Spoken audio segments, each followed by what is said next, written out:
act illegally. Your part's very illegal.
Bro, for some reason, can you guys hear me? All right, cool. For some reason, the countdown timer kept glitching.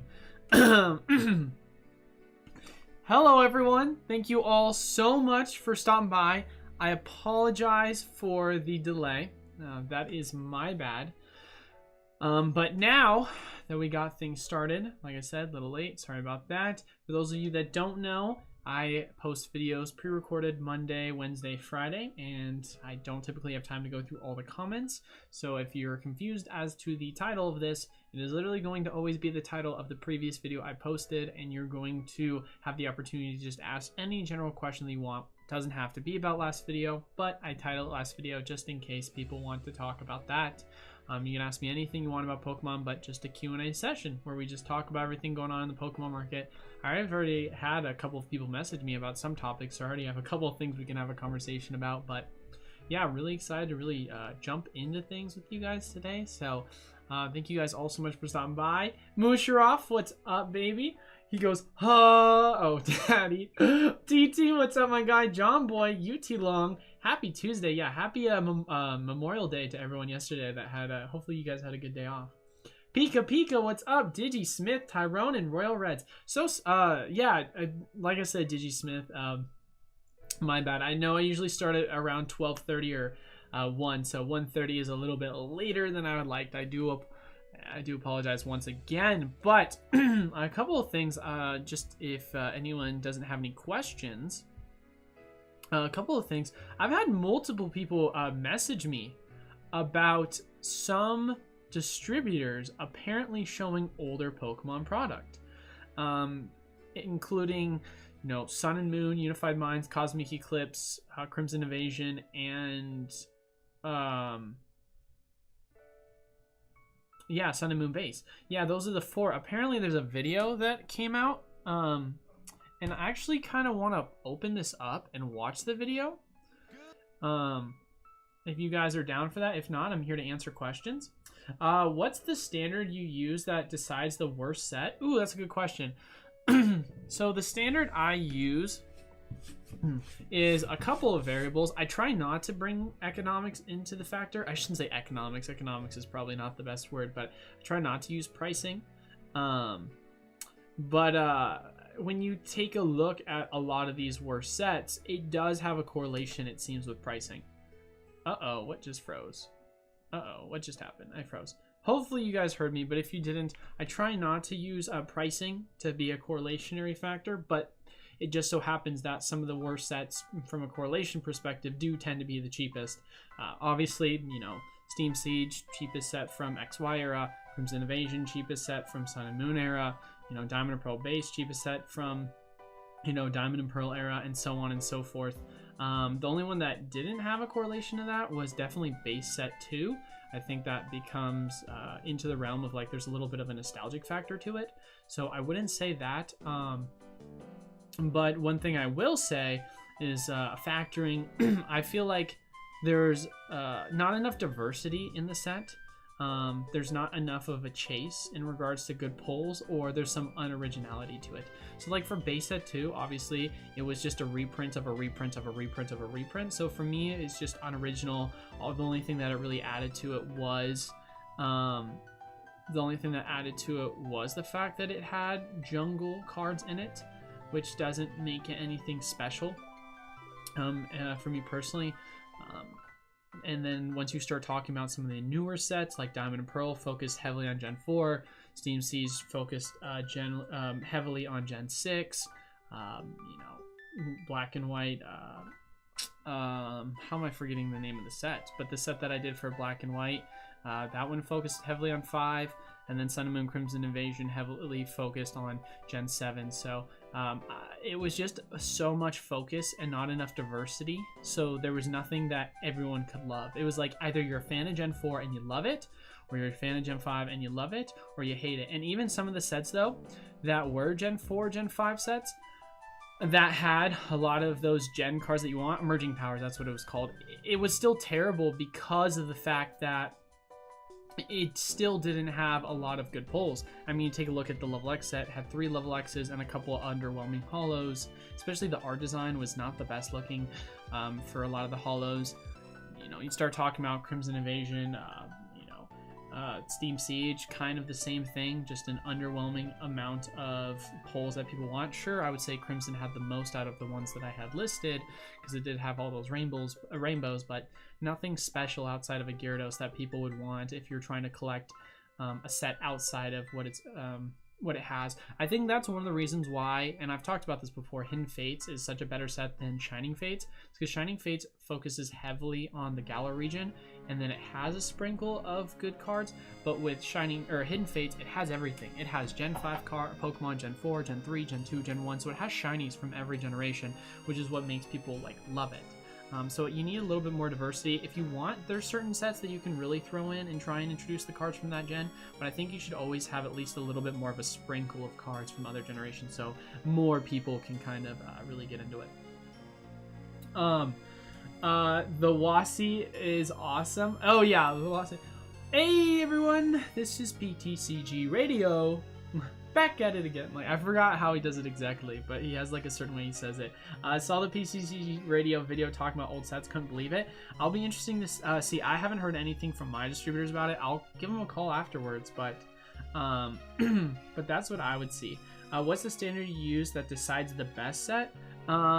Basically the same formula that I just gave for what makes the set suck. Just take that and then use the formula of the opposite. So I just gave you an example of what differentiates Shining Fates versus Hidden Fates. A lot of diversity in a set. I mean, let's just take a look at some of the let's take a look at the most recent set, right? Let's take a look at or actually, sorry, the best set in the Sword and Shield era, I should say, not the most recent set. When we take a look at the best set in the era, right? I don't think that's controversial to say, but if we just talk and say, all right, what is in this set that makes it so wonderful? Has a ton of EVs. EVs, high desirable card. If you're not a fan of EVs, that's okay. It has Rayquaza, also another high desirable card. You're not a big fan of Rayquaza, that's okay. It has a Dragonite, high desirable card as well. If you're not a big fan of Dragonite, it's got a Noibat, which is also a pretty cool card that it's got. Noivern. I don't think a lot of people are a fan of Duraludon, but it has that. It has a Rainbow Gyarados, which is cool. It has a shiny Inteleon, which is also cool. I think it also has a shiny Cresselia too, as well, if I'm correct. I could be off base. I can't remember if that's Chilling Reigns or not. Yeah, I mean, the diversity in this set from the amount of pulls, you have your Leafeon fans, you've got your Rayquaza fans, you've got your Dragonite fans, you've got Noivern in it as well, which I would say it's a popular card, but not extremely popular. It does have some Gyarados cards. Really wish they added an alternate art Gyarados to this set, but you pick and choose your battles. So there's just a lot to love in a set like this, let's see, Duraludon, Raihan. Yeah, I think that is in a different set, if I'm correct. Yeah, I think the shiny is in a different set. I could be wrong for the Cresselia, but yeah, so that's a perfect example. Just more diversity. I think if you can bring diversity to a set, that's what makes it great. Same thing goes with Cosmic Eclipse, for example. Sorry, my stuff is being slow. I literally just started up my computer not that long ago because I was just literally rushing to turn everything on, so it's still kind of half booting up. But you take a set like Cosmic Eclipse. Cosmic Eclipse, I mean, let's just take a look and see what it has. First off, artwork design is another important factor as well.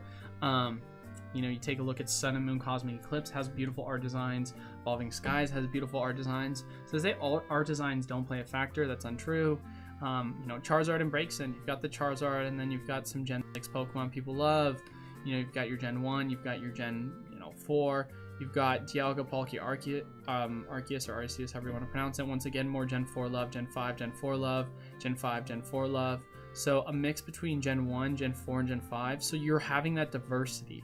To my knowledge, there wasn't a ton of Gen 2 and 3 cards, but when you're still getting a mix of 3 generations in the mix, I mean, you do have some other ones, like some other Gen 7 cards, I guess.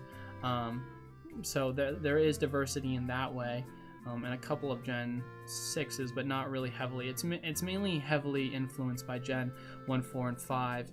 And just 6 sprinkled in, but they're not the most expensive ones because they're not the most high demand ones. So having, once again, diversity adds a lot to a set. So I mean, even Evolutions, Evolutions is a good set, but in my opinion, I wouldn't say XY Evolutions is the best set in the XY era.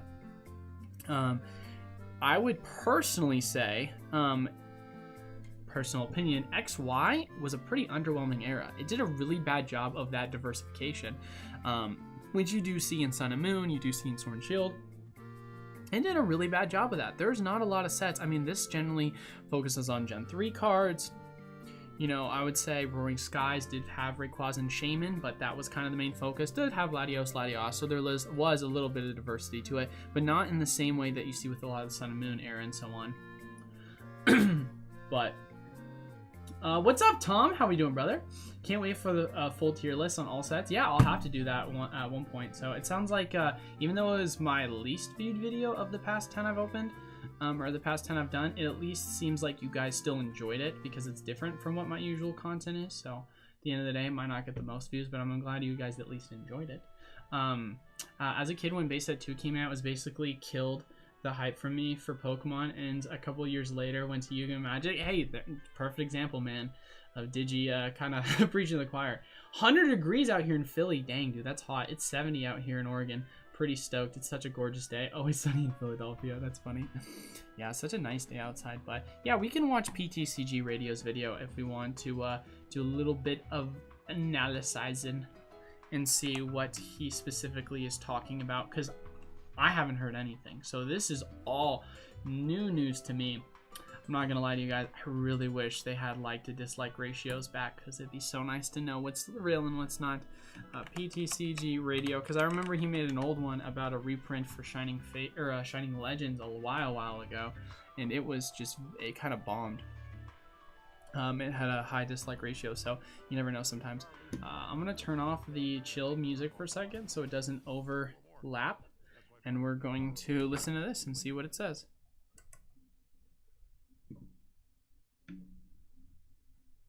Good morning, all. Depending on when you're watching this, good afternoon, good evening, or good night. My name's Ross, and as always told, out of Voice of Radio. So today, we need to take a little bit of a look at a very, very exciting development, and that is that we might be seeing the resurgence of some Sun and Moon booster boxes, which I did not see coming. Shout out to lovely Matthew Arrive Immunity over on Twitter for alerting me to this. And this is one of those where straight off the bat, I'm going to tell you all, be careful with this one, alright? Here's the deal. I am always digging around for this stuff. I'm always keeping my ears open. I'm always keeping my eyes open. And I've seen listings over on a distributor website for free Sun and Moon expansions that you can go and order from said distributor website. That is news to me and absolutely worthy of being reported, and that's why I'm coming and telling you lovely ladies and gentlemen. However, and I do think this is incredibly important, we need to be a little bit careful. This is not a guarantee that this stuff is definitely going to be coming back into stock. It is not a guarantee that this is going to be everywhere and it's going to be sold at retail.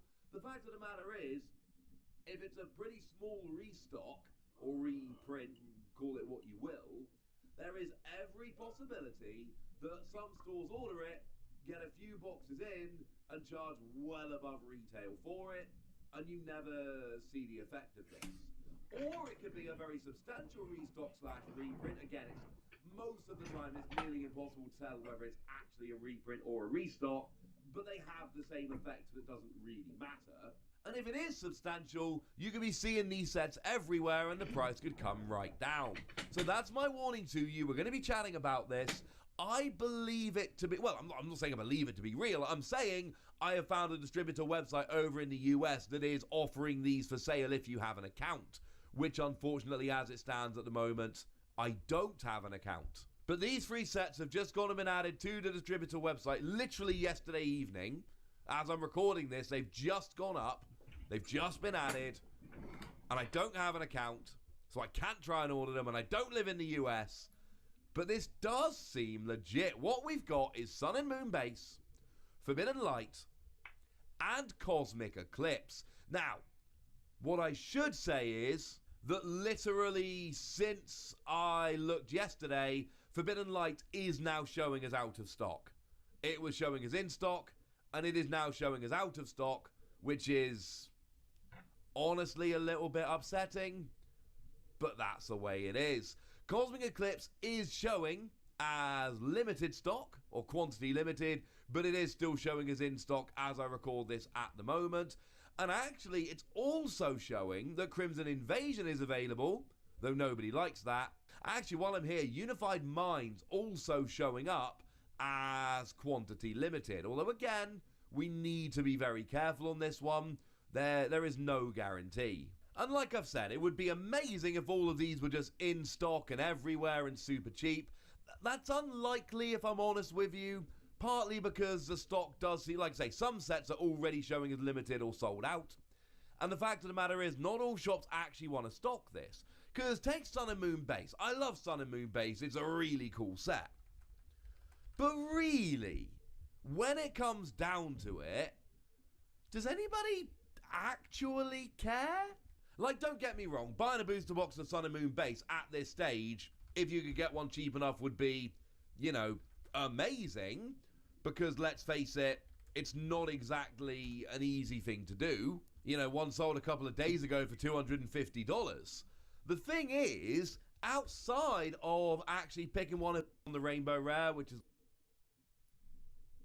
selling for more than thing, if we get excited about set card, he loves. People have basically just decided for full art Rosemary and so what's available. That So I'm gonna give my take on this. Can you guys hear me? Okay, cool. You can hear me. And then I'm gonna drop the audio and go back to playing the chill music. Give me a second. Man, why is it just going full screen? Oh! So, here's my take on this whole thing. And I could be off base with this, but there's been times where distributors, and here's a perfect example, right? Lost Thunder, Steam Siege, Fates Collide. All of those had old stock that just happened to appear that the Pokemon company found in their website or their warehouse, shipped it out to everyone.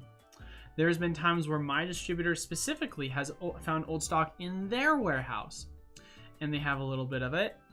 They put it up on the site, sells really quick because they don't have a ton of it.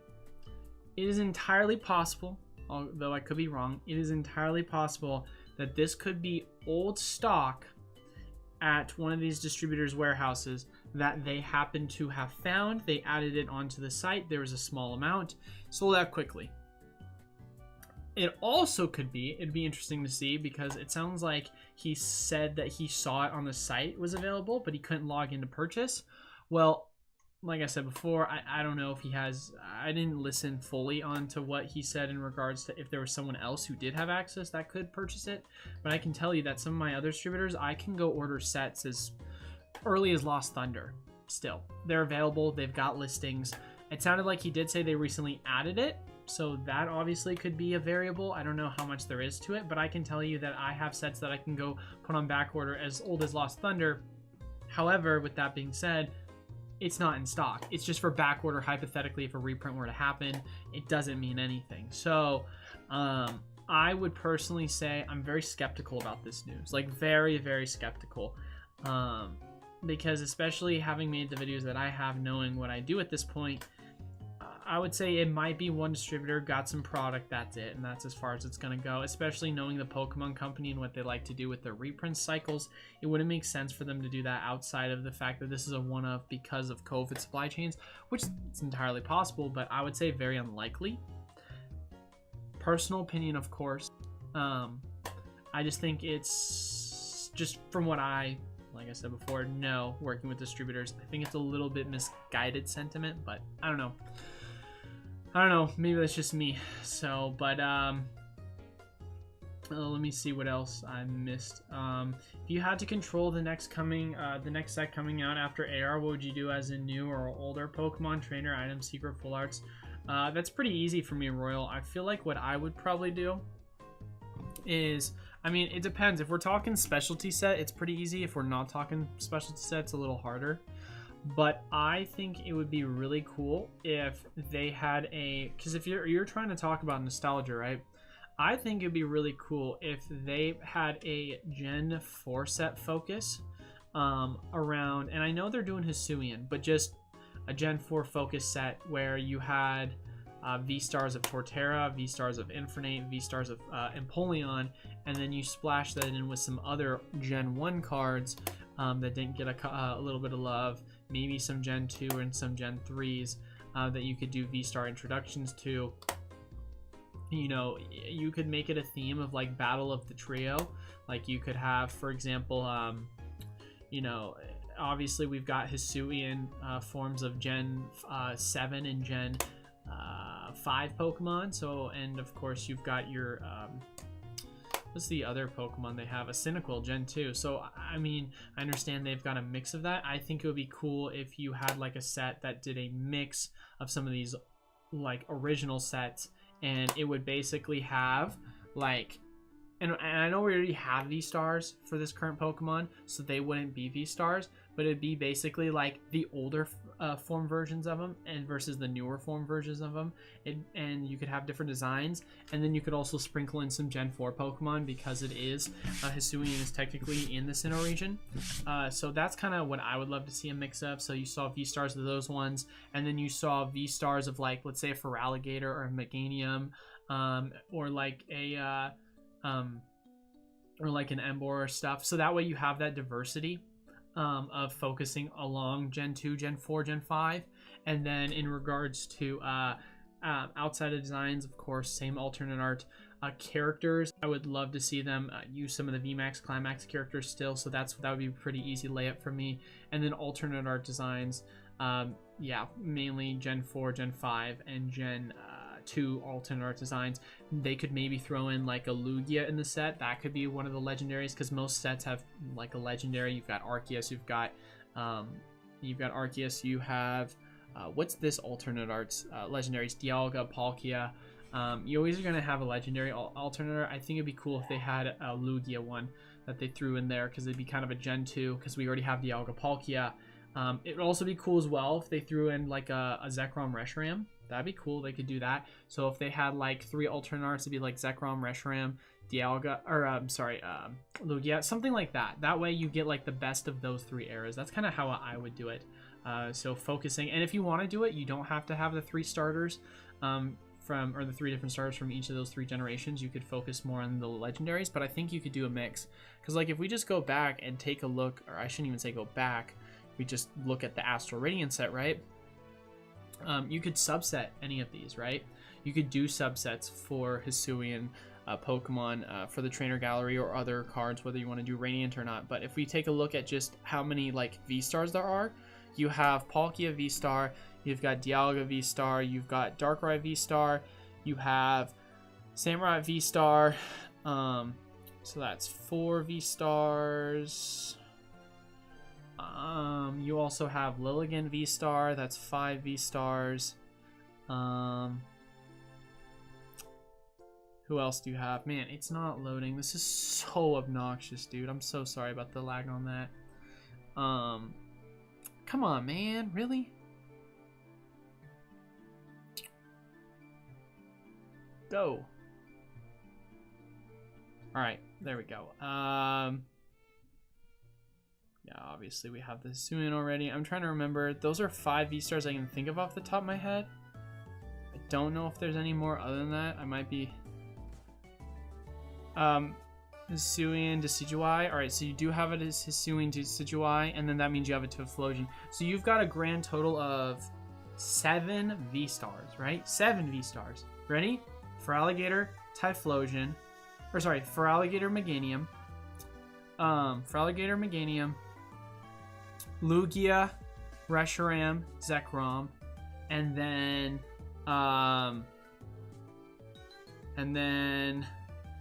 what would the other one be? Emboar and Seviper. Or sorry, not Survivor, Serperior. So that'd be your 7. Obviously, you could of course take out some of the legendaries and be like, oh, that's kind of lame. Why didn't they bring, you know, because we're talking the 3 starters and they only had Decidueye. They could bring the other 2, of course, and you would intermix them, or you could make 9 V-Stars, one of the 2, just make it a little bit larger of a set, or you take out Lugia and take out Reshiram Zekrom, or you just keep the Lugia and then get rid of Reshiram Zekrom, and then you take the other 2 starters. But that's how I would do it. Really focus on bringing back some originality that you would also mix in, and then the subset could be like these like Hisuian versions. It'd be the subset would be Hisuian version cards that you could throw in like the Radiance slot, right? So that way you're still incorporating a lot of those cards, or you could have like yeah, that's kind of what I would say, personally speaking. Or you could just have, let's say, going back to it, like a Lugia alternate art or a Reshiram Zekrom alternate art, and it doesn't have to focus around the V-Star. So that's just some of my personal ideas. But it's not about the content doing, it's about the people doing the content we love. Damn straight. I don't mind the reprint so much. It's more of Pokemon setting new precedents if they actually do. That'd be a big market shakeup. I 100% agree with you on that one, Digi. Cap Alex says, I agree.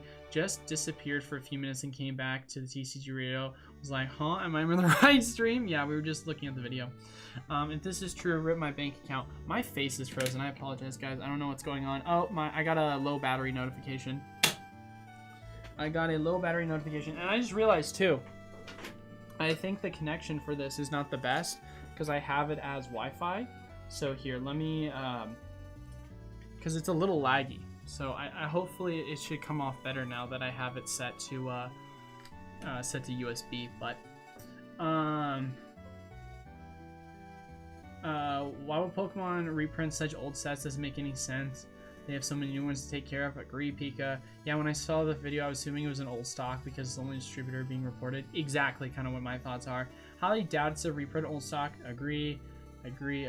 Probably found a couple boxes back at the warehouse. Yep. Speaking of reprints, although case is different for Magic because reprints are needed for play, but how would the Pokemon audience accept a master set? Oh, like a master set is in like an absolutely massive set that's just... Trust. Sorry, give me a sec. Okay, cool. I think this should look better now, guys, or at least the quality shouldn't lag as much because I'm using the USB now. I think that'd be cool. I think it'd be cool if they had a master set. The only problem with that is it's gonna be such a large set. It'd be so expensive. And I mean, how big of a master set are we talking here, Digi? That's another question too that I'd have to ask. Is the next set the last Sword and Shield set? We're missing quite a few. Yes, it is. So Dark Phantasma and whatever the counterpart is going to be the last one of 3. So we get Pokemon Go, whatever Dark Phantasma is going to be, and then a final set, which I'm making a prediction. I could be wrong about this, but here's my big ol' prediction. I think it's going to be Hidden Fates 2.0. Could be wrong, but I think that you're going to see Shiny Rayquaza, Shiny Mew, you're going to see Shiny... what else are we going to see Shiny of? I think it's going to be in English VMAX Climax on crack. So here's what I'm thinking. So we just look up VMAX, right? I think you could see...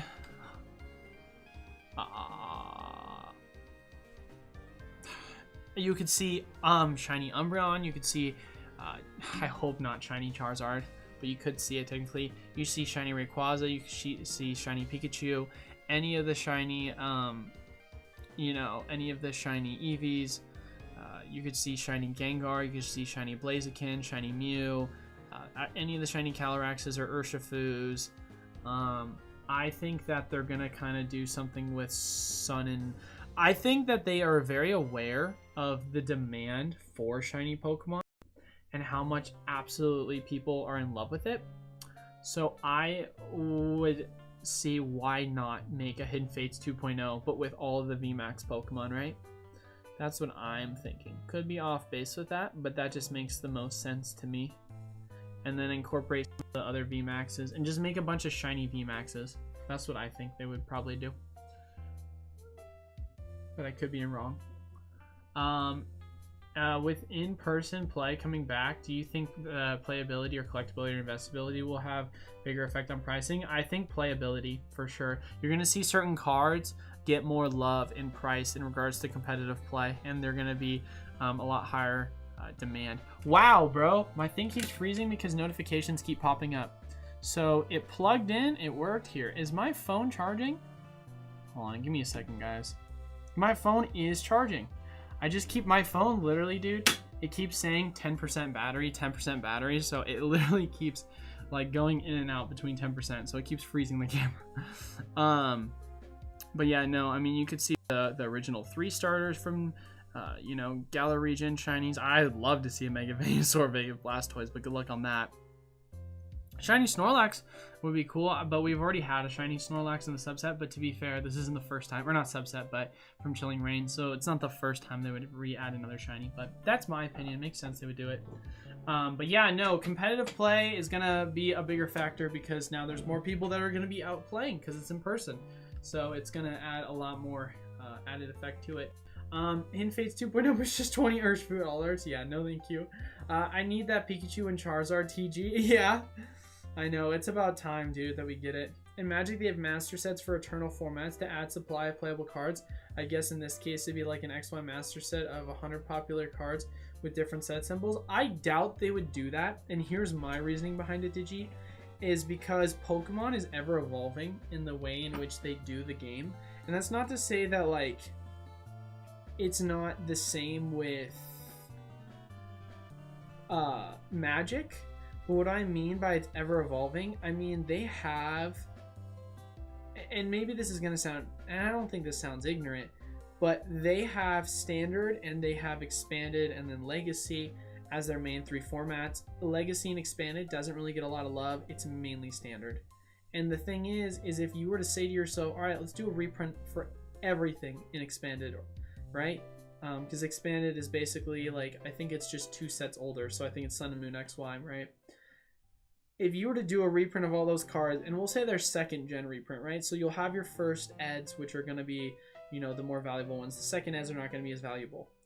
For me, their base of standard is so much larger, and the evolution of the game itself,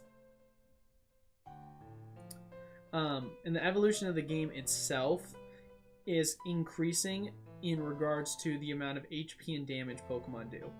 So I don't know much about Magic. I'm speaking more on behalf of Pokemon, like I said. So hopefully don't come off too ignorant, not knowing much about Magic play. But I can tell you that when you look at XY, literally go back to like base set Pokemon, right? You had some Pokemon, if it was over 100 HP, it was freaking crazy good, right? And then you start talking about, you know, you had your first 200 HP Pokemon by Diamond and Pearl, and that was insane. You had a Whale Lord. You know, you had our standard Lord Hollow from Great Encounters. That was insane when that happened. Then you also had in, you know, Gen, Black and White, you started seeing more common cards upwards of the upper 100s. By, you know, XY, you had a couple of cards that were over 200 HP. And then by Sun and Moon era, you had cards pushing, you know, upwards of higher 200 HPs. And then by the Sword Shield era, you had now cards that were pushing 300 plus HP, as you can see on the list. So the game itself is a little different because the power creep per cards is constantly growing. You're seeing just more damage and more HP. And so if you were to do that, the cards themselves would only be viable in expanded format, and most of the time in these expanded formats, it's usually the trainer cards that are the most playable, because a lot of these other cards that are like lower HP, lower damage, unless they have some sort of crazy ability that's really good, they're just unviable based on the amount of damage and HP they have. So it would mainly be for like trainers and stuff. So at that point though, what they're mainly doing is they're just reprinting those same trainer cards with new different designs. Like, you know, Brilliant Star, they just added the Ultra Ball back. This is the first time they've had the Ultra Ball in rotation since the Sun and Moon era. So that's more or less what I think they're going to focus on, in my personal opinion. I opened my 10 Shining Fates today and got me a Zard. I'm done opening. Evo, quit while you're ahead. Especially when you can go Master Set Evo for probably the same price as like 3 booster boxes at this, or sorry, Elite Trainer boxes at this point. Yeah, bro, go spend like 150, 200 bucks, DCG player, just Master Set, call it a day. As opposed to something like Celebrations where it's reprints across the whole history. Yeah, I mean, but that set was more focusing on some of the fan favorite cards. Obviously, you had some that were just like competitively nostalgic because of the viability of it, and that was more of like, oh, hoorah! And technically speaking, to my knowledge, those cards are technically competitively viable, but I mean, they're not exactly going to be used because even though during the black and white era, a Reshiram and Zekrom full art was part of the meta, it was an extremely good card because you had the outrage ability, especially with Reshiram, or sorry, not Reshiram, with Zekrom, where it did 40 damage to itself if it used its ability, and outrage was 20 damage plus each damage counter on it. That was an extremely good card. And then you had Embor's Flame Inferno, or in Embargo, or I'm trying to remember what it's called, but Embor had an ability that allowed you to move up as many fire energies as you want. And then you had Prime Typhlosion, which would allow you to get a fire energy each turn and attach it to a Pokemon. So the synergy you could get with Reshiram was absolutely huge, and the amount of damage you could do was huge as well. But 120 damage back then is a lot, and it's knocking out most Pokemon, versus 120 nowadays. That's like something basic Pokemon could do. Especially basic V Pokemon as well. So it's like the power creep has changed so much that even with the celebration cards, they're just not there. Yeah, Expanded got its legs cut off underneath him. Yeah, and I think honestly, dude, that's a little bit of a, and this is just my opinion, that's a little bit of a foresight issue. I feel like the Pokemon Company really should have misjudged. I know that with kids nowadays, the more HP, the better. Like, they're like, oh my god, it's more HP, it's more damage, that's so cool, that's so awesome. But I feel like you get to a point where there's too much and it just becomes overinflated, and then you're starting to hurt your expanded format players. Because then a lot of the older cards that they loved playing before it went out of rotation are no longer viable because the damage and the HP just keeps going up, you know? I'm auctioning my base set booster right now on eBay. Right on, Adam. Best of luck to you, good sir. But yeah, no, that's just, I mean, that's just coming from as well. You have to also understand that I played a lot of competitive as a kid. So this is just coming from someone who, from my own personal experience competing in tournaments, as well as just standard understanding mechanics of how the Pokemon game works. That's just my opinion, of course. I'm not some expert that plays at a pro level. I'm not a card designer. I don't, run the Pokemon Company. So it's really hard for me, but dang, I missed the beginning of the stream. Did you talk about Rebel Clash I sent you? Thank you so much, Vegas, for messaging me on that one, by the way. I was going to talk about it. I couldn't find your message because I remember you sending me a message and I, for some reason, couldn't find it. Did you at me on it? Is that why I can't find it? Are the rumors regarding Cosmic Forbidden Light uncertain with distributors?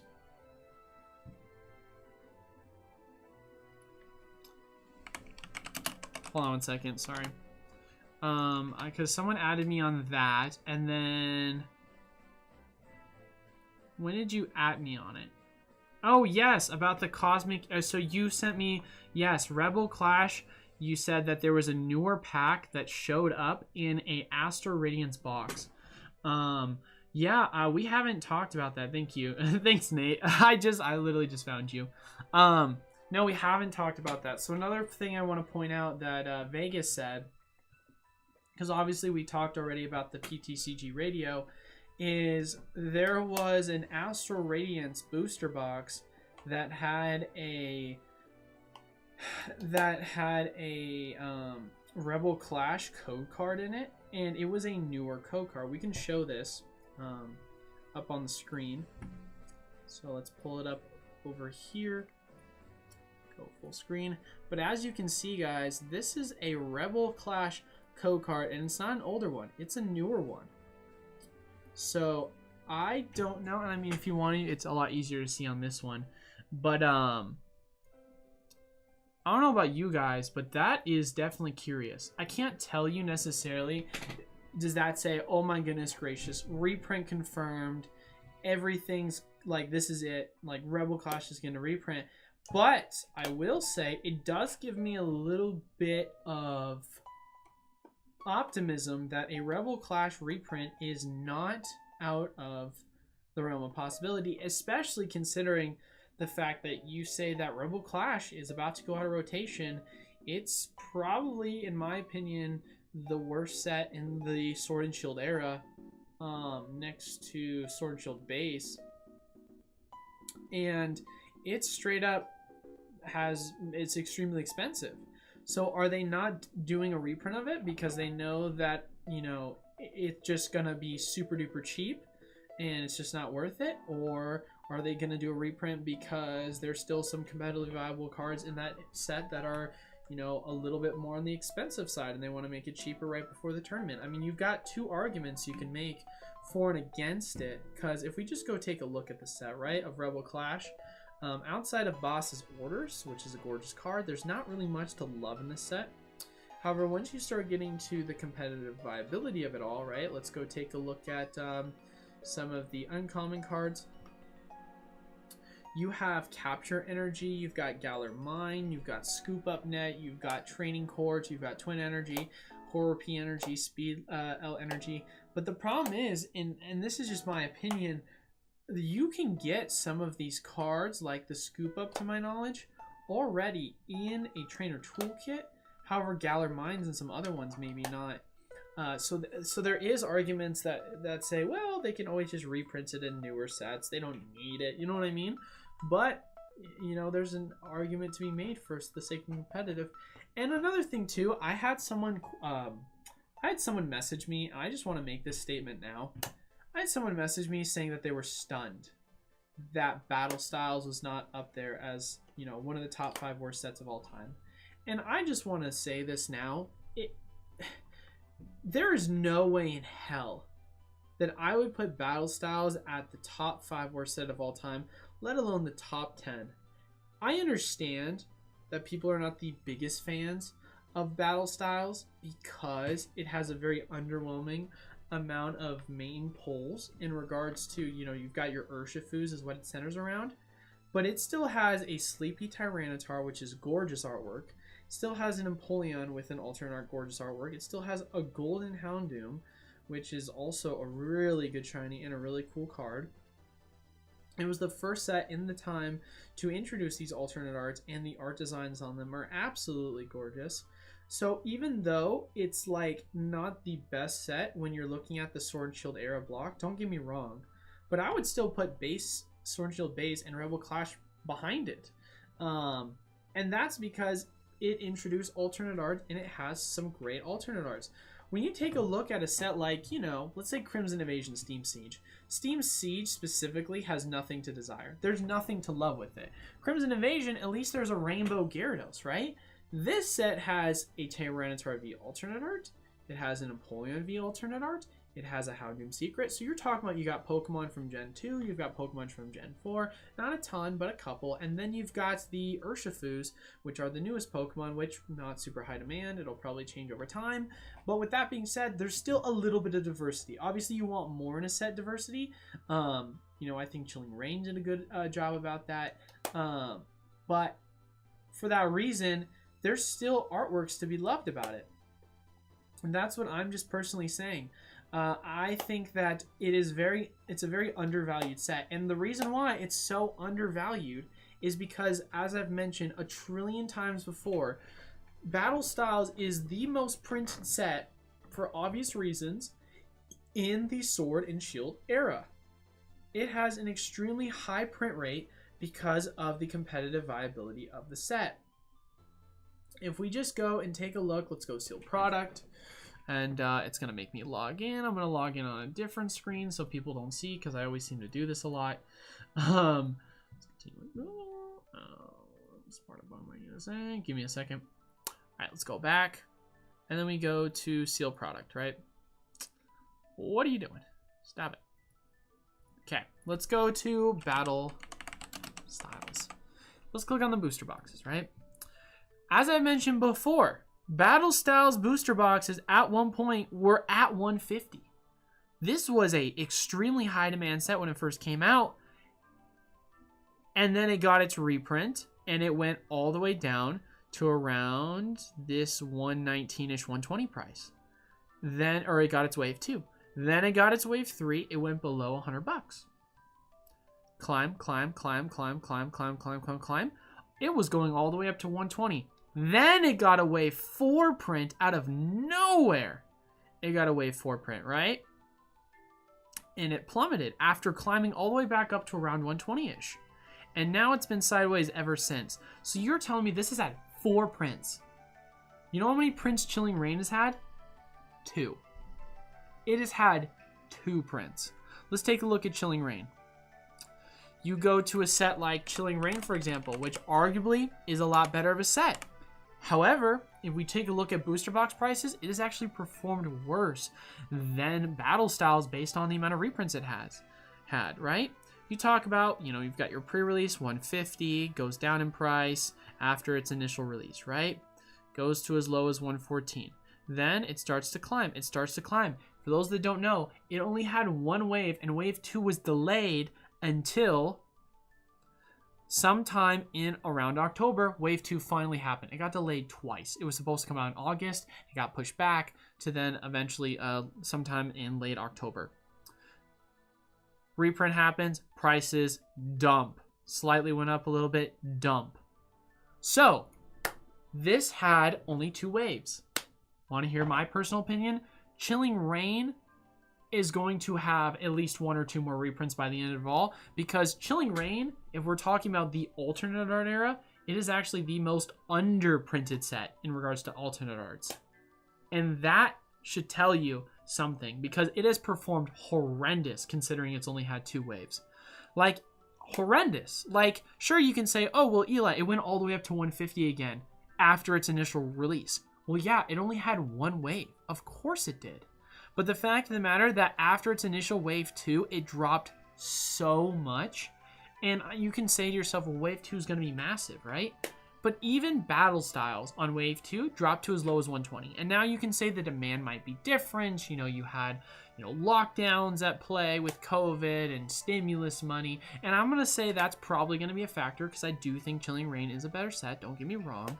But to make an argument and say that Battle Style sucks and it hasn't been a strong performing set is so crazy and a little bit ignorant to me, especially when you look at some of the other stuff. But that's just my opinion. Sorry, I went on a rant like that. I've been making a killing selling expanded and standard trainer cards lately, picking up cards for his 10 cents. Shout out to Spencer. That's a great way to make money. There's some expanded cards that are going for $5 that some people don't know the prices on them, and you can sell them. You can buy them for like 10 cents plus. What a stacked auxiliary card lineup. LOL. Yeah, right. The Tyranitar card is dope. I agree. Do you think the 3 starters as Radiance will actually be that relevant for Pokemon Go, considering how many Radiance you get in Astral? Do you think the 3 starters as Radiant will actually be relevant for Pokemon Go, considering how many Radiants you get in Astral? That's a great question. I don't know, because if we're going off of current pull rates from Astral Radiants, they're probably going to be worth something, but they're probably going to not be worth several $100. Kind of like how if you look at Celebrations, right? With Celebrations, you obviously have the Classic Collection, which has the original 3. But the prices on the original 3, I mean, Charizard being expensive because it's Charizard, but Venusaur is going for $3, Blastoise is going for around $6. You're telling me that these are super easy to pull, they're super cheap. You're probably going to see the same thing happen with the Radiance, and you'll probably see Charizard still be more expensive because it's a Charizard. That's how it works. So I would say so, yeah. I love Battle Styles, always down to open since it's so cheap. Agree. Chilling Reign is slept on. I agree, Chilling Reign is... I mean, but is it really slept on? Because how many times do I hear people say it's slept on, Vegas? I would say I hear it a lot, saying it's slept on. I think it's right where it belongs, honestly. Right, that middle of the road set in Sword and Shield era. It's a good set. It's not a crazy good set. It's not a bad set. But Tyrone Smith, my hot take for Radiant Pokemon Go is they will make it slightly easier to pull. Since, yeah, I mean, that makes sense. That's what they do. To be honest, I had a good impression of Chilling Reigns, but the knowledge it's only had 2 waves and still sitting at 95 a box. I don't know. Yeah, bro, it's crazy. It's crazy. People don't have that understanding. People don't have that knowledge, and they don't realize that, right? Considering the fact that this set, right? This set went down to $75, right? $75. Look at Battle Styles. Did Battle Styles ever break below 75? No. It, at its cheapest, was going for around 78.61. Battle Styles has had more waves, and Chilling Reign has had half as many, and it retraced lower than Battle Styles did, having had 2 less waves. Battle Styles has performed great. It has performed great. And Chilling Reign has performed like crap. Like I said, timing is everything. That's going to play a factor. But even if you take timing into consideration, when you're telling me that before this reprint, the prices were going upwards of 120 plus, and then it crashes all the way down to 78, which then you say Chilling Reign prices, having only had 1 wave, went up to 150 and dropped down to 75, which is a 50% retrace. It retraced twice as much percentage-wise as Battle Styles did, having being $30 higher and still retraced lower. Now, there's where your argument is in play for Chilling Reigns being undervalued because of that retrace. Because if you take a look at Chilling Reigns as a set, right? We're looking at charts. We're looking at prints. But if you take a look at Chilling Reigns as a set, and you compare it, obviously, I talked about the 3 or 4 cards from Battle Styles. So comparing it, it's got Blaziken, gorgeous card. Moltres, high desirable artwork. Snorlax is great. Calyrex, they're expensive, but nothing crazy. Other, of course, Galarian Birds. Zeraora, some people like it, some people don't. I think the artwork's cool. It's got some really cool energy designs. Don't know how really many people feel about the Galarian version. It's got a Blissey art. It's got a shiny Electrode. There's more, I feel like, to be... And you've got the Celebi, obviously, which you had the alternate art. There's more to be desired from this set by far than Battle Styles. And so maybe that's your argument, that it's undervalued based on the fact of the matter that it retraced harder than it should have based on how scarce that it currently is. And to be fair, if we look at the current pricing for what's going on with Chilling Reign booster boxes, they're about to break $100, right? They're currently sitting at slightly below 100. So they're starting to pick up in value, but so is everything else. So is everything else, to be fair. So I don't know, man.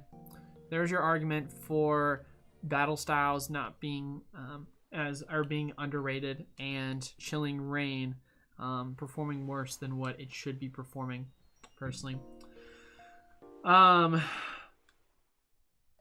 Blacksmith, Trainer Mail, Floatstone, bro. The Trainer Mails are they're like $5, dude. It's crazy. That's crazy, dude. All the way up until April, it was like $75-$80. Yeah, dude. What site do you use to check prices? So this is just averages, but this is Pokedata.io. So they compare their prices. They like do an average of just general like sites. Like they've got TCG Player, they've got eBay, and I can't remember if they use other websites, but I know they use those two specifically. But Pokedata. They're a little outdated right now because they're doing a UI software on their cards, but everything for sealed is up to date on sealed market prices. So because as you can see, they have up to last week, so prices are pushing $100. I rephrase it, still the same price when you rotate out next year. It will be slept on.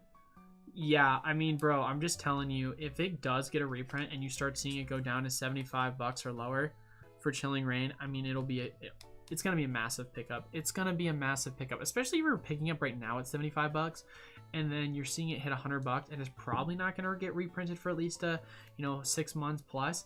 You're talking about really a good opportunity to play the waves. What do you think is more important, the Pokemon's name or the Pokemon's art? That's a great question, and I think Astral Radiance is really defying that question, because considering the fact that the most valuable card currently in the set is the Machamp V, and the alternate art design is absolutely gorgeous, but the card itself, Machamp, I love Machamp, don't get me wrong, I'm a huge Machamp fan, but it's not a fan favorite for most people. So the fact that it's performing as well as it is, I think that really goes to the artwork love of it. It's a gorgeous artwork. So I think it really depends. I think you can have a mix of both. I think you can have a card that has a gorgeous art design and has a Pokemon that people aren't too fond of, but it can't be terrible. It can't literally be like, I don't know, let's say that you have, what's a good example, right? Let's say you have a Hisuian Lilligant, right? If you're telling me that it had artwork as, let's say, gorgeous as the Machamp, it's not going to perform as well. You're going to at least need a middle of the like road Pokemon that people are going to like. Doesn't have to be the cream of the crop, but it can't be the worst of the worst. And not to like crap on Lilligant, but it's not a high demand card. People don't really care about Lilligant that much. But Machamp, on the other hand, it's not super high demand, but it's got a decent demand that people do like it. So for that reason, I do think that there's value to be made off of it because of its art design, and it is a recognizable character. Now, of course, on the other hand, you could see in a different situation with different alternate arts. For example, let's say the Pokemon Go set. The Pokemon Go set has the Mewtwo that's going to be released. I think Pokebeach has it. I could be wrong. Let's take a look and see if Pokebeach does have the art design for it. Ooh, they're going to release a new trailer. Everyone get ready for that. But I don't think, maybe it doesn't have it. Mewtwo alternate art. Here, let's see if this pops up. But you have this alternate art design, which in my opinion is just very underwhelming. From the Pokemon Go set, and I personally think it's going to perform extremely well because it is that Mewtwo. Even the Mew card, I mean the Mew alt, VMAX alternate art for Fusion Strike, I think sucks a ton. I think the design on it is garbage. But because it is a Mew, it still is the third most expensive one in the set. So I mean, come on, guys, look at this background. Like, there's not much you're working with on that. But here, let's see some of the images. Here's the images on the Mewtwo. We can take a look at this. I think this is literally just straight out of the trailer. This is kind of boring artwork, nothing crazy, but it's Mewtwo, it'll do well. Then you've got a Mew, which literally is being, in my opinion, the price of this is being propped up by the fact that it's competitively viable. But the art design on this is, it's kind of all over the place. Like, what am I looking at? You know what I mean? So, not a big fan of it. That champ is an anomaly, but I wish I was pre-ordering copies of it. Yeah, I mean, I don't disagree with you that it's an anomaly, but it's a perfect example. What's up, Pokemon Island? How we doing, brother? Poké data is great for tracking my seal collection value, but they're driving me nuts since they still haven't added. Yeah, don't worry, Alan. They're going to be adding that shortly. They're just doing a UI update right now. Do you think Ash is a pancake or a waffle kind of a guy? He seems like a pancake kind of guy. I love waffles. I'm a waffle kind of guy, but I pulled Chilling Reigns Articuno Altar from a Heart Ball tin. Heck yeah, dude. That's pretty sick. Ooh, the Articuno. That's sick, dude. It's crazy how fast the Machamp shot up. Could have got one for 60 a few days ago, and overnight it shot to 135. Yeah, it's crazy to me too, especially when you just go take a look at what the card is for its like moves, for example. Seismic Toss does 140. If your bench Pokemon has any damage counters, this attack does 50 more damage. So competitively viable? Crap. This isn't worth anything. There's no, competitive viability, in my opinion, to that card, like, let's say, an Arceus V, which has really good competitive viability. And even if you say to yourself, too, as well, you're like, well, we've got the Machamp VMAX, which I don't even know what the VMAX for the Machamp is actually worth in regards to competitive viability. Ooh, looks like things are finally starting to speed up. So let's take a look at it, right? But I'm gonna be honest, guys. Even if that Machamp VMAX is competitively viable, you can easily go grab a standard Machamp V for way cheaper. During your next turn, the Pokemon can't use G-Max Call Strike if your Pokemon has any damage. Yeah, this card sucks. This card sucks. So it really comes down to the art design. It is an anomaly. It is an anomaly, but it still holds true to the argument that I'm making on the artwork is gorgeous on it, and there's a reason why people love it. The Go alt arts look so bad. Agree, Plebisaurus. First off, hey Plebisaurus, thanks for stopping by.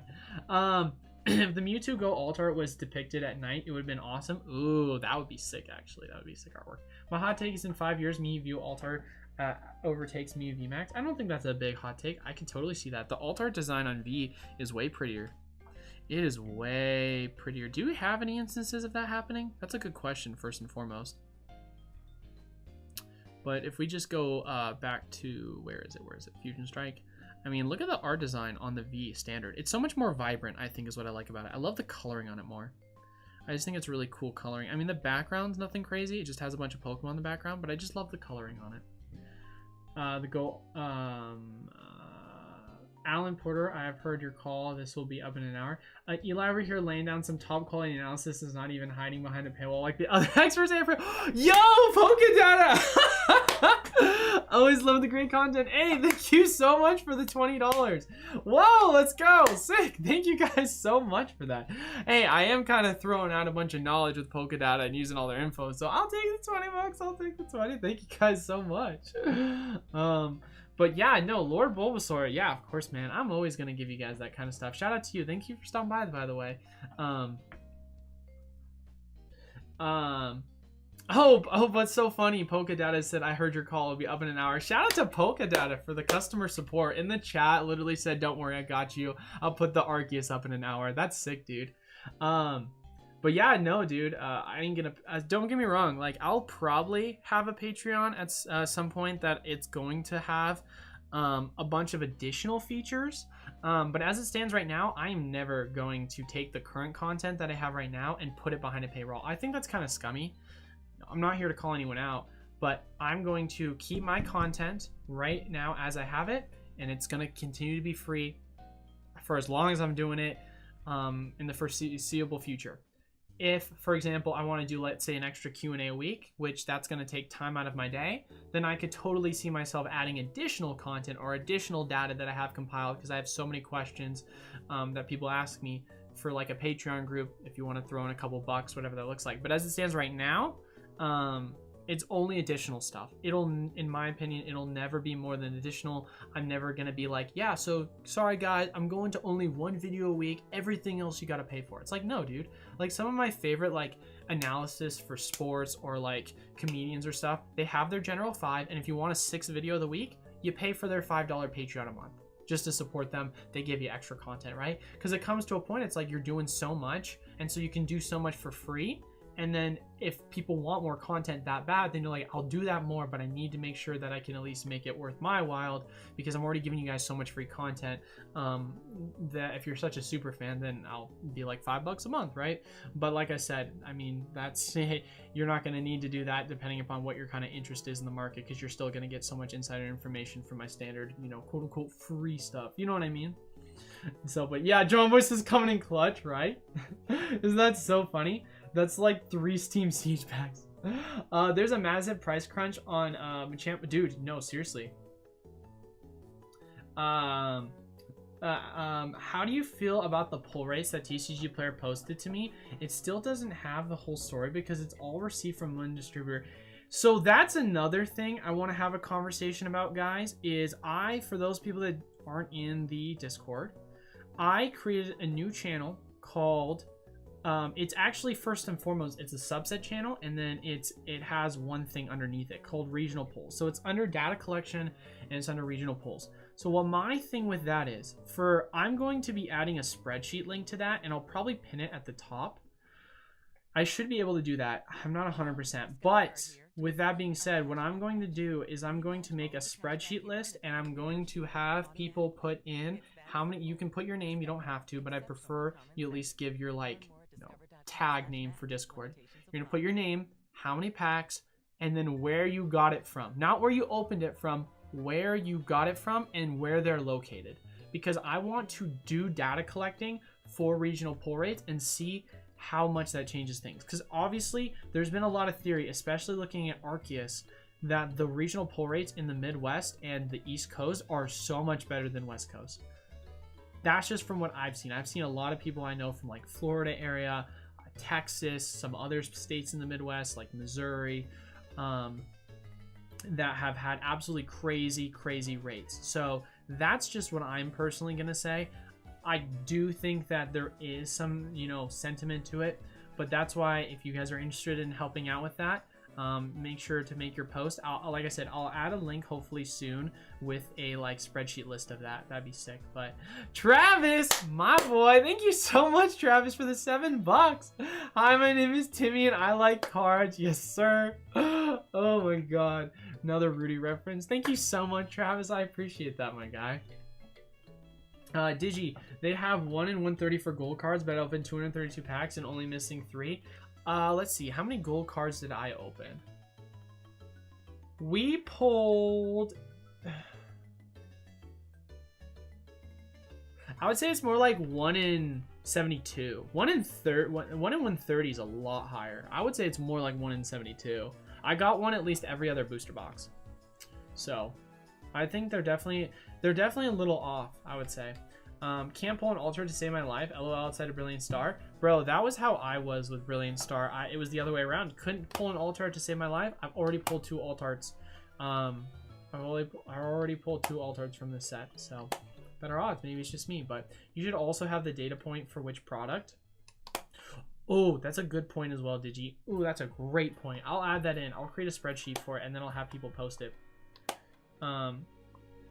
Hey, how long have you been going for? Kirk asks. I have been going for an hour and 17 minutes. So, I know I ran a little bit late. So it seems like I've been going for longer, but I haven't. I've only been going for a little bit. Which is probably why we have less viewers today, because usually we'll get around as low as 50 to 60 on the high end. I think we broke 90 the other day. So we're looking at around half as much as we usually get, probably because a lot of people thought I wasn't going to be streaming today. Or it's because the title, because my title for this video is not as, not as amazing as some other, people might think. So who knows on that. But yeah, no. We've only been going for about an hour and 20, so I'm still gonna go for at least another 40 minutes. So as always, if you got any questions, feel free to ask. I'm here to answer any of your guys' questions. But yeah, I don't know, man. Just my personal experience, pull rates have been pretty solid. Pull rates have been pretty solid from Astral Radiance. But that's just me, man. Also, another thing I saw, bro. Yo, what's up, Thaddeus? How we doing, brother? Thanks for stopping by, my guy. I've yet to pull any arts like at all, but to be fair, I don't think I opened that much. Yeah, that is fair. I've opened about almost I've opened over half a thousand packs, so it's about 1 in 250 so far for me based on odds. Hope you're having a great day. I am. I actually had a really good day. I played some volleyball today. I would say slow start, strong finish. But yeah, always nice to wake up in the morning and get some exercise in. But I'm having a good day. How about yourself, Thaddeus? Hopefully all is well. What's the thing? Yeah, I heard, dude, it's crazy to me. And maybe that's because a lot of my viewers are like younger, and that's not true necessarily, because a lot of my viewers are in their 20s and 30s. But I've had a lot of comments on my most recent video saying, man, Astral Radiance has to be by far one of the worst sets ever. And I'm just like, bro, the fact that people say Astral Radiance is one of the worst sets ever is just so ignorant to the rest of the Pokemon hobby. Because there are so many like other ones you can pick. Do we track holos? I don't think we should track holos, Tyrone. I think we should just track like V's and anything better than a V, basically, or Radiant. I bought that tax booster box. You were right. Yeah. Oh my God. How much did you end up buying it for? I'm mid-30s. Plevosaur. Shout out to Pleb. But are you saying that? But yeah, some people were plebs like, yo, I'm part of that mid-30s group. Yeah, you're part of the demographic, baby. But yeah, no, straight up, like, I had a lot of people that say Astral's terrible, and I'm like, what? Top 5 terrible? That's crazy, man. There's so many worse sets than Astral. John Boy, you like opening 500 packs is nothing.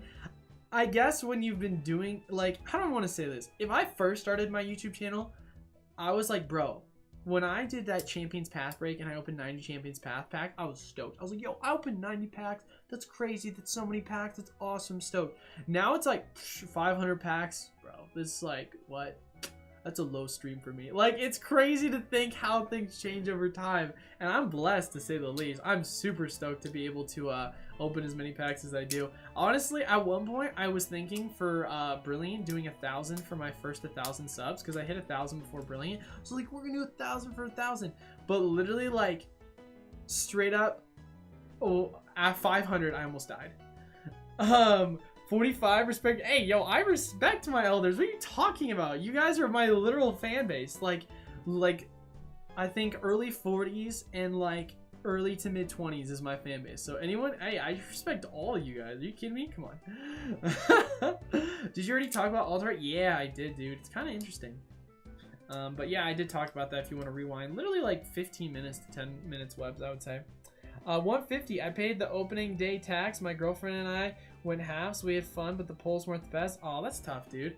For real, yeah, honestly, dude, Astral Radiance, in my opinion, went from being the low end of the totem pole when you're talking about battle styles. It was definitely better than battle styles, but it was in the mix of like, what's better, Chilling Reign, Fusion, or, you know, Astral. I think Astral is above those two because pull rates play such a huge factor. Could be off on this, but that's my opinion. Thaddeus at 27, Travis at 31. Yo, everyone throwing out their ages out here. Yo, I'm the youngster, baby. I'm over here at 23, man. Face Climb, Steam Siege made me leave until Evolving Skies. I love that, Tyrone. You always say that. Your favorite. You're like, bro, what are we doing to Steam Siege break? Such a troll. Yeah, I feel that, man. I tried getting back, so I left after, actually, we can see what I left after. You guys want to take a look at my history. So I first got in at around Crystal Guardians was around when I got in to the two Pokemon, like Holland Phantoms, Crystal Guardians. And then I left, and I left at, the last set that I left at was Next Destinies. Next Destinies is where I started to leave. I just didn't really like, and it's interesting too because Next Destinies has so many like good cards now looking at it, but for me, I just didn't like the EX art designs. I was just very against them. Now, of course, I saw these more than I did the full arts and the shinies and stuff, but I cared more about the competitive cards than I did, and so for me, I don't know, just wasn't a big fan of it. So I quit, and then I came back, I want to say right around that, we'll say Steam Siege, and I just remember trying to come back and getting into Steam Siege and Evolutions, and I just couldn't get into it, man. But maybe that's because I didn't have a ton of nostalgia ties towards the base set, but Steam Siege for me sucked, and then Evolutions, I was like, yo, this ain't it. This ain't it, Chief, I can't get back into it. And then, after that, I got back in around Cosmic Eclipse and Unified Mind. So I'd say I got back in when Cosmic, around Cosmic times, and then Hidden Fates reprint. So Cosmic was the most recent set when I got back in. So I was super freaking in love with Cosmic. Cosmic was a huge love for me. And then Hidden Fates, how can you not love it? And then Unified. Those were like the three sets I opened the most of at the time. But I think your ranking of the Sword and Shield sets are pretty spot on. I appreciate that, Webs. I mean, honestly, dude, it makes sense to me. Like, when you talk about Rebel Clash and Sword and Shield base, I mean, there's no alternate art designs. You've got pretty standard golds and rainbows, so nothing crazy special. Darkness Ablaze, not the best, but it has a Charizard, so it's going to perform well. Then you start talking about Vivid Voltage. Vivid Voltage has that rainbow. It's got those, I can't believe I forget it every time. It's got those other special cards, so it makes sense to me. But yeah, no, it's just not, there's so much to be desired / undesired. I would say from the earlier phase of Sword and Shield up until before they introduced alternate arts. So I think a lot of people forget that the earlier sets didn't have alternate arts. So comparing battle styles to set like Rebel and Sword is just disrespectful because of the alternate art designs, especially considering they have freaking Sleepy T-Tar and so on. But just turned 22 earlier this month. Shout out to Raheem, the man, the myth, the legend. Early or a little late, my guy, but happy birthday. Shout out to you. In my opinion, Chilling Reign is better than Astral, and Astral is better than Fusion, but they're all pretty close. I only like, Chilling Reign, I've had really good pull rates experience, so I love Chilling based on my pull rate experience. But here's another thing I want to mention, just all like debate aside. I personally believe that when you take a set and you add pull rates to it, and the better the pull rate or the better experience that person has with the set, I think the more value it brings to it. And pull rates for Astral being better really bring it up. Love that Shaman Fuller from Next Destinies. Yeah, it's definitely a gorgeous looking card. Interesting enough, my cousin only interacts with Pokemon Go and TCG, so they love Astral because Go doesn't have Storm Shield Pokemon yet. Huh, that's interesting to see. That's kind of a cool concept. Travis, my right knee is at least 55. Yikes, bro. PCC Radio said there was a summon refund along with... Have you heard anything yet? Crypto, I have not. I actually talked about this earlier at the stream. Like, this was one of the first things we talked about. So if you want to go back, you can watch it where I talk about it. I'll probably make a video about it tomorrow, though, if you want to wait. Not gonna lie, sometimes I wonder if old heads are gonna run the TCG into the ground. I mean, old heads, not just older people. I see what you mean by that, Tyrone. I don't think so. I don't see why they would. I mean, maybe you can say it's because they have more money they'd run into the ground, but look at sports. I mean, sports is... It could be in a better spot because the supply and demand is there, but I would say sports has lasted the test of time for a while, and I don't see why you couldn't see, you know, with the amount of old heads in sports compared to Pokemon, it continuing to be fine. I think Astral set the standards for new modern alt arts, V-Stars, and some VMAX trainer galleries, and now with Radiant, I love the variety. I agree with you. I would say, obviously, I like Brilliant Star more, just because of the character design, but obviously Radiant's a pretty cool concept. I wish they had better Radiant Pokemon they chose. That's my kind of biggest criticism right now of Astral, but it still has so many gorgeous art designs in the set that it's hard, like, to give real, like, strong criticism or disdain for it, especially considering the pull rates are so nice. What was you gonna say? There won't be VMAXs in Scarlet Violet, and most likely it's just the year-end gimmick like Team Up and Break. Hold on, what did I miss? I think Astral. Yeah, right. The discussion from the beginning we're leaning towards is old stock. Yes, thank you, Digi. That just sums it up for you. Travis left hip and right knee are at least 55 as well. Oh my gosh. Yeah, no, exactly. I agree with you on that one, Digi. But I will be excited to see that. I mean, Poke Beach. Was it Poke Beach we just read? That sets new Scarlet and Violet Pokemon leaks to resume next week. Let's go, baby. That's pretty hype. Official Twitter has announced the new trailer will release tomorrow, June 1st, with new information about Scarlet and Violet. The trailer will release at 6 a.m. Pacific Standard Time. So, boys, and any girls that are watching, get ready tomorrow morning. Get ready. Wait, what's PDT?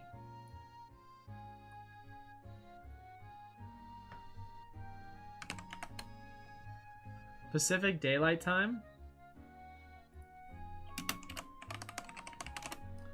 It is currently...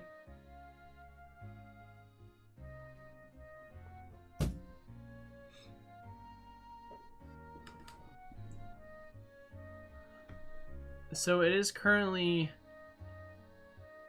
Wait, hold on one second.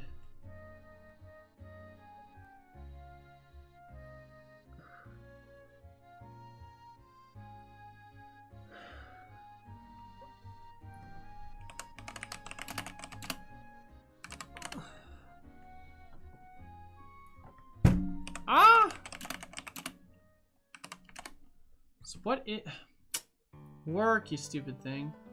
Okay, so it's 3:04 p.m. Wait, what? No, what is?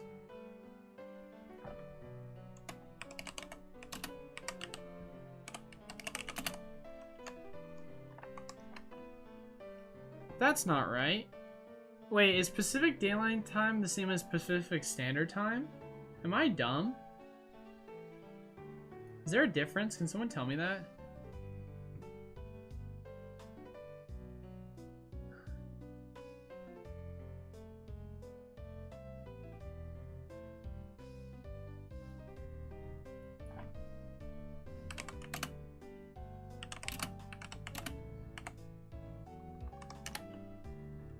PDT is 1 hour ahead of PST. There you go. That's the answer.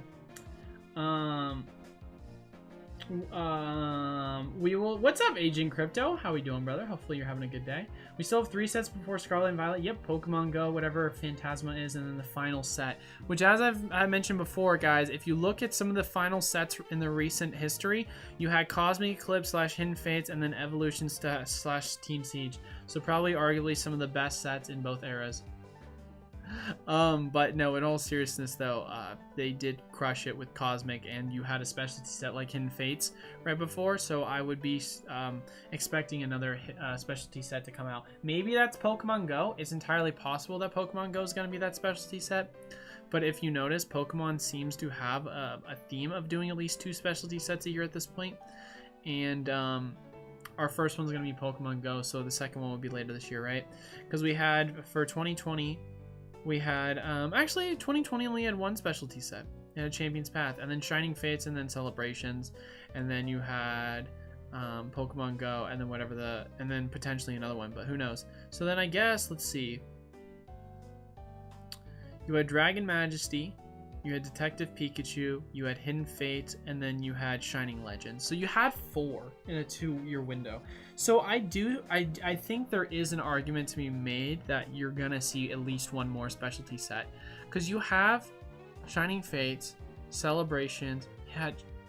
Actually, I don't know. They had 4 with Sun. They had 4, so maybe not. Maybe that is the last one.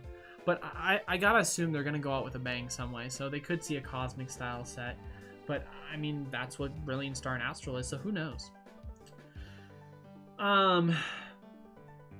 Tomorrow at 6 a.m. Yeah, so 7 a.m. because it's an hour forward.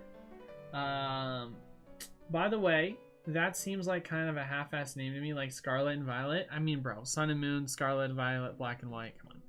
It's just Pokemon. Pokemon being Pokemon, I guess, man. There's criticism to be made, but I'm watching it live. I will be asleep watching the replay of it. That will probably coincide with Japanese V-Star universe. Got it. Thanks, Digi. Add Travis now, going back to roots and using color. I'm hoping they drop rainbow cards for Scarlet and Violet Gradient. I don't know, man. Yeah, I could totally do that, Webs. I could totally rank Altarts for Webmaker. No problem. But it'll be hard because there's a difference between me ranking the designs. For you know what I'll do? I will do it. We can do that right now if you guys want me to. That could be fun. What's the name of the thing called? Tier Maker?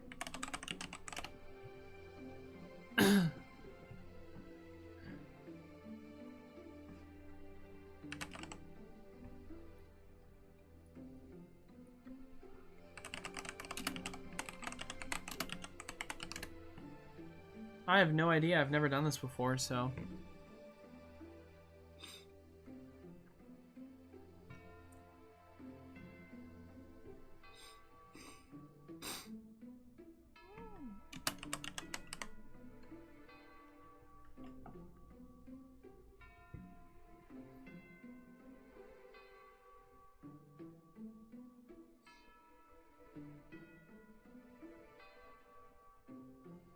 Looks like they have Sun and Moon.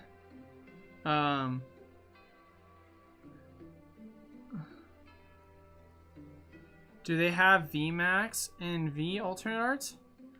I wonder if I can. I wonder what this one is. You should rank sets going back to XY. Yeah, I could totally make videos like that.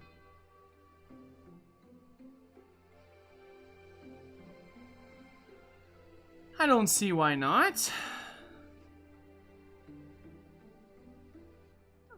But here's all the general alternate arts. You've got S, you've got A, you've got B, you've got C, you've got D. I think if I were to do it, I'd probably go purely based off of straight up just the creativity of the designs and how they look. They're missing some, right? Or am I tripping?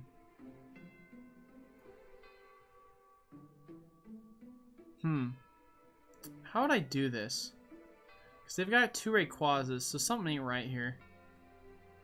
Something ain't right.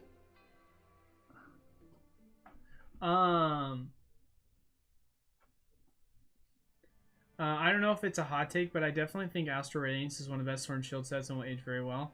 I don't think it's an extremely hot take based on the pull rates. I think if the pull rate sucked, then yeah, it would be. Maybe the last level of Golden Mew and Peak Gold Pikachu, that'd be fire. It's about time, dude. Seriously.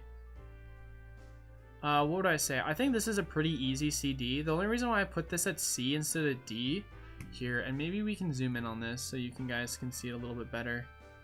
But yeah, the only reason why I put this Urshifu at C over D is because I actually think the artwork is kind of cool with like the rock design. I don't know, I like it.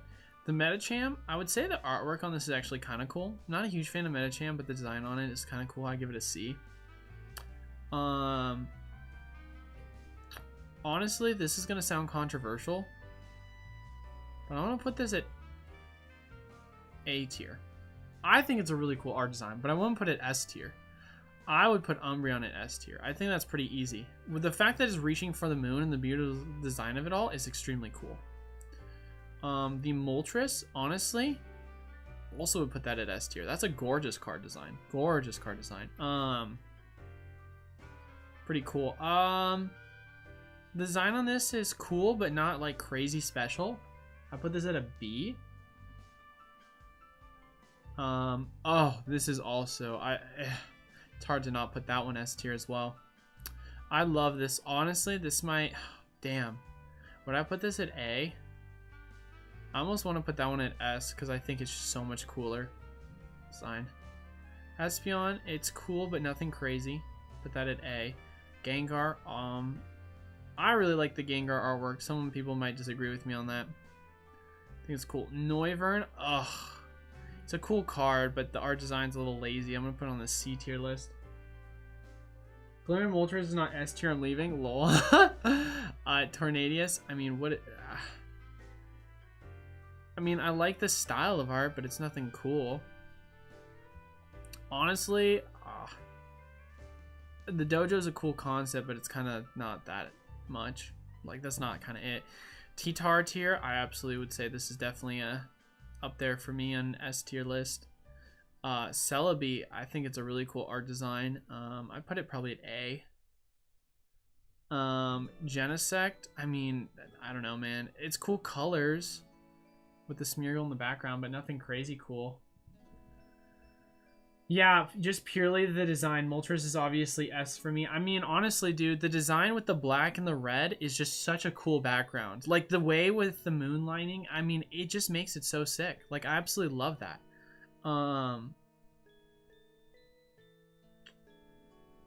Probably put that at B. Honestly, I'd probably say I put this at C. I do actually like the design on this a little bit better. It's nothing crazy. There's not a lot of D tiers. That's what I would say. Like, this is actually a really cool design. I'm not a big fan of this Pokemon, but I actually really like this design. Would I put it at A tier? Yeah, I'm gonna put it at A for now, but we can always readdress that. Dragonite's a cool Pokemon. I love Dragonite, and the design is not that crazy though, honestly. I think it's kind of a lame background. I put that at C, honestly. Duraludon, honestly, like, it's kind of cool because it's got the radiant green vibrance, but other than that, it's nothing special. Like, oh cool, there's trees around and it's large. Like, you could confuse this if it was less vibrant in color for regular standard VMAX.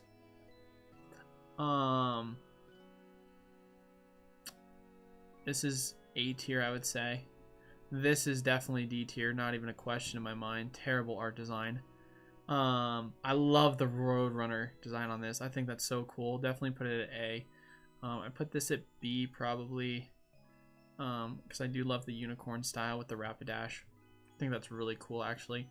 Duraludon, yeah, well, I don't know why there's another Rayquaza. Oh, I do like the Espeon. Espeon's definitely A. Inteleon design, I guess I'll put it at C, but nothing really special. Genesect S tier? Really? Why is that, Koga? Why Genesect S tier? I want to see what people are saying right now, because I'm probably just shitting on so many things. If Galarian Moltres, yeah, thank God. I hope Dragonite gets a good tier. I put Dragonite at C, And the only reason why is I love Dragonite as a card. I think it's really cool. That's a sleepy. Maybe its C is a little harsh. Maybe I could put it at B. But I mean, if you look at the art design of it resting on a cloud, it's kind of cool. But the background outside of that, I wish they did more with it. Like, the concept is cool. I just wish the design was better. Yeah, you don't get many Pokemon with a menacing artwork. I think Noivern needs a bump up. You think so? I mean, I guess it's going for like a street design, which is kind of cool. But I look at Noivern in the same way I look at the alternate art Mew. I guess it's just at night. So I guess you could say it gets more points for it. Yeah, I'll give it a B. I think that's fair. I actually already talked about this, Gavin, at the start of the video if you want to go back. Yo, what's up, Shattered? How we going? If Vaporeon under the tree is an S tier, I'm done. Which Vaporeon? One of these two? I mean, these are gorgeous. Oh, under the C is what you meant. Genesect S tier? I couldn't do that with Genesect, bro. I can only put it at C. I'm sorry. I just don't see it, man. It's very vibrant in colors, but it's just not there. What? I don't even think there's a Mew though. I think I'm missing them. There's definitely some I'm missing. Like, it's not showing the Mew.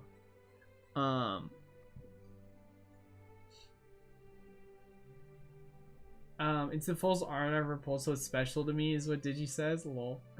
Out of the Leafeon V-Star. Oh, that's cool. Come on, man. Breakdancing and the sick back. Come on, man. Breakdancing. I mean, I can see it being cool because of the vibrant colors, and I guess it's kind of cool because, I don't know, man. But here's the thing, if I'm being honest, you're saying it's breakdancing. I didn't even know it was breakdancing until you mentioned it. Like, that, it just doesn't seem that visible to me. Gotta run. I've been running evening. Hey, shout out to you, man. Hey, have a good one, Travis. Thank you so much for the support and love as always. I don't know why there isn't the standard Mew. I don't know why there isn't the standard Mew. It's weird it's not there. Maybe we'll have to go back and see if they have everything for this one. Let's take a look and see if this has it all.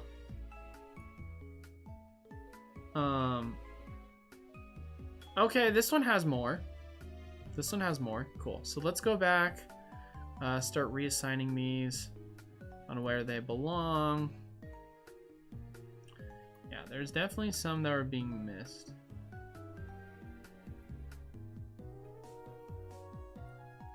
That's just crap. I don't know what that SantaCon is, dude. Don't know what's up with that. I put this above. I guess that's C. Breakdancing, I put that at C. Colors on that are a little bit better. I'll give it a B. Teleon, I gave a C. This Duraludon, I gave a D. I gave this one an A just off the art design, thinking cool. T-Tar Sleepy's S. I think I put this one at B. Sylveon, I put this one at B. This one I put at C. This one I put at S. This one I put at S. This one I put at B. Noivern, I put it at B. What else am I missing? Medicham, I think I'll put that at C. Charizard art design, I'm gonna put this at S. I know that it's people like, oh, it's a Charizard, whatever. The Venusaur fighting, I think that's such a cool, sick art design. Like, so gorgeous. I think I put Leafeon at A. Blissey's C, nothing crazy. Machamp, honestly, I know this might sound controversial. I think it's a gorgeous art design, but I'm gonna give it an A. I don't know, man. Actually, would I give it an S? I'm gonna give it an A. I'm gonna stay on that one. I'm gonna put this at S. I'm gonna put the Dialga artwork at B. I'm gonna put that at B. Put this one at S, personally. This one, I want to say probably gonna be an S. Arceus design, probably gonna put this one in an A. Honchkrow, really wish they did more with it, honestly. I'm not a big fan of this art design. That might sound controversial, putting it at D, but not a big fan. Give this one a C. Love this one. I think that's really cool. God, there's a lot to be desired. That's an easy A. Come on. Sorry, easy S. It's an A. It's an A. That's a B. Also a B. Also a B again. C. Oh, the Leafeon on the flat. I think that's an S. I think that one's an S. I think that's such a gorgeous design. So much better than the VMAX. VMAX is sick, but that one is just hard for me not to like it. I'll put this one at A. I think I'll put the Tornadus at C. Rayquaza, I know I put that at A. Blastoise Piplup, I mean, it's nothing special. I mean, I don't know. Would I even put that? I don't know, man. That a B. Roadrunner, cool concept. Calyrex. I like this concept a lot, actually. I think the artwork on that is cool. This is nothing special. Minion's got a gorgeous concept, honestly. Oh, do I want to give it an A? Oh, I don't know, man. It's pretty freaking sick. I love the Luminion art design. I think it's gorgeous. I'm going to give it an S. I'm going to give it an S, honestly. I think it's so good. Just don't care. I think this art design's at least worth a B. Polion, although I love the art design on Polion, or Polion as a card, and I think it's kind of cool. I'll give it a B. I think B's fair. Zeraora, probably give this one an A. I think it's such a cool art design, but I don't know if it's S tier yet. I'll give that one an S. Give that one a B. Or sorry. Oh, yeah, no, B's fair. That's right. B's fair. C. This is nothing special. Kind of cool, but not really special. Nothing special. Garbage. Okay. Actually, we'll put this at B tier. And then I can always move it around. I think that's actually kind of A. That's pretty fire. B. B. C. Alright, so this, I can move this around. I just want to do this quickly, and I'll explain my reasoning on why I think this is cool. The last Vaporeon on that list, where did I put Vaporeon? Why is there not even... Bro, it's not even showing the Vaporeon, Flareon, and Jolteon. That's so crazy. See, they're always missing some. But, I mean, honestly, I'd probably put those all at around S or A, depending upon which one we're talking here. That's kind of lame.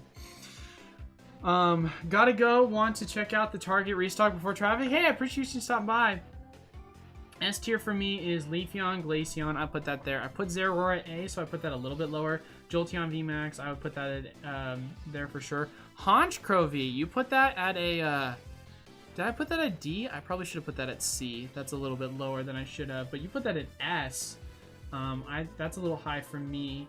Charizard V at A, or at a... Yep, S. I put that in S. I put that one in A. And then Arceus V, Palkia Origin. Yeah. So I guess the only real thing we're a little bit different on is the Honchkrow. Maybe it's just me. First and foremost, Honchkrow is my favorite bird Pokemon of all time. I think the reason why I'm not the biggest fan of the art design, just me. But what's going on here? I think the reason why is because I wish we could, here, let's go back and let's just look at it from Brilliant Star. I think for me, the reason why I'm not the biggest fan of the art design is, and maybe this sounds kind of bad to say, but I don't like the general, like, I don't know, how do I want to say this? Let's just look up Honchkrow, right? And then we just take a look at general Honchkrow designs.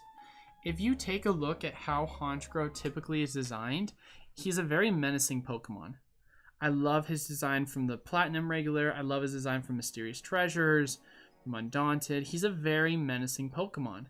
In this one, it doesn't have a very menacing look. It's kind of cute that it's sleeping, but the way in which it's drawn too, it's very chunky. So that's where I would say I wish they did more with it. It's not terrible by any means, but I definitely wish they went with a more menacing approach on them. So, where's this chart? It's at tiermaker.com. That's where you can look it up. But I'll go through why I think everything's at. So Moltres, it's hard to just not look at that card and say this is just S tier based on the black and the red with the glowing moon in the background. Absolutely stunning. Rayquaza in the clouds is such a cool concept, and just showing the imagery of that is so nice. I love the T-char. I think the hand, like the art sketch design is really cool. I think Luminion is also a sick design, absolutely gorgeous. With the under the sea artwork. No, Umbreons, don't really have to say much about that, but I could keep going on and on about this, but honestly, this is kind of my opinion. I can make a video about this another time, but I don't know, man. I think there's a lot of art designs that I really enjoy. So, but yeah, that's just kind of it for me personally. So, but I think we're gonna go for about 5 more minutes and then probably wrap it up. Like I said, a little bit slower of a stream today. Nothing super special, nothing super crazy. So, but and then call it good. So, but yeah, thank you guys all once again for stopping by. I really appreciate the support and love that I get from you guys. Wouldn't be able to do without you. So, but oh, my shoulder hurts. But yeah, like I said, the link to the chart. Someone did mention it. I'd say the Vaporeon VMAX Alt Art promo is better version of Luminion. Really? That's interesting take. I mean, I think the Vaporeon VMAX is really cool because it's got the underwater design, but I like the more under the sea look, personally. I could be off. I mean, I could be wrong, but if you just go to, like, Brilliant Star, right? And you just take a look at the Luminion. Don't get me wrong, I don't really care much about a Luminion, but the way it just looks underwater and you have all this, like, coral reef and everything, I think that looks gorgeous. I think that looks really cool, right? And then you go to Vaporeon, which, don't get me wrong, I love the Vaporeon VMAX. I think it's absolutely a gorgeous design. But it has a lot of the cool Pokemon underwater. And it does have the coral reef. So it has a lot of the same things. The difference is the Vaporeon is not as deep, I would say, as the Luminion. And there's nothing wrong with that. I mean, this is definitely still like an S tier card. But I think you just have a different love of one over the other. Also, too, Vaporeon's a more desired card, so that makes sense. But yeah, because this one is more of like top of the water. Luminion's more deep underwater. So, I don't know. And then it has the light glowing from above. I don't know, man. Don't get me wrong. Vaporeon's way better Pokemon than Luminion, but that's just kind of where I am with that. So, I think they're both gorgeous designs. I like Vaporeon as a Pokemon more, but I would say I love both their alternate arts equally, just in different ways. So, but that's just me. That's just me. So, but I don't know.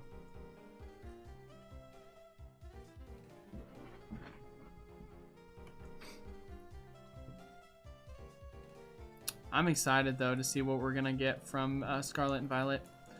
But what's up, Zach T? How's it going, brother? Hopefully all is well. Dang, bro, came at the wrong time. We're literally just about to finish wrapping up, my guy. I literally just said last 5 minutes like a couple minutes ago. Dang, bro, that's tough. I did start a little late though, so that's why we're still going.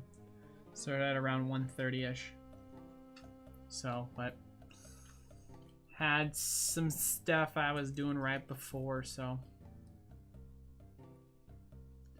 But thank you guys once again so much for the love and support. Seriously, I can't thank you all enough.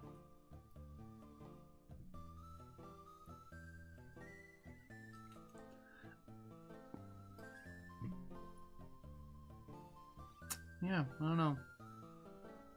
I think it's sick. Pulled the Lumion V Ultra and ETB this weekend. Is that a win? That's a huge win, considering the fact that the pull rates are super low for alternate arts in that set, and let alone the Luminion. A lot of people said that they've had a hard time pulling it, so I consider that a win, dude. That's pretty sick. So that's, yeah, that's super sick, honestly, dude. Luminion's a gorgeous card. So But honestly, guys, I think I'm going to wrap it up here. Thank you guys all so much for watching. So always make sure to leave a like, comment down below, be subscribed if you want to enter into our weekly giveaways. We do giveaways each and every week.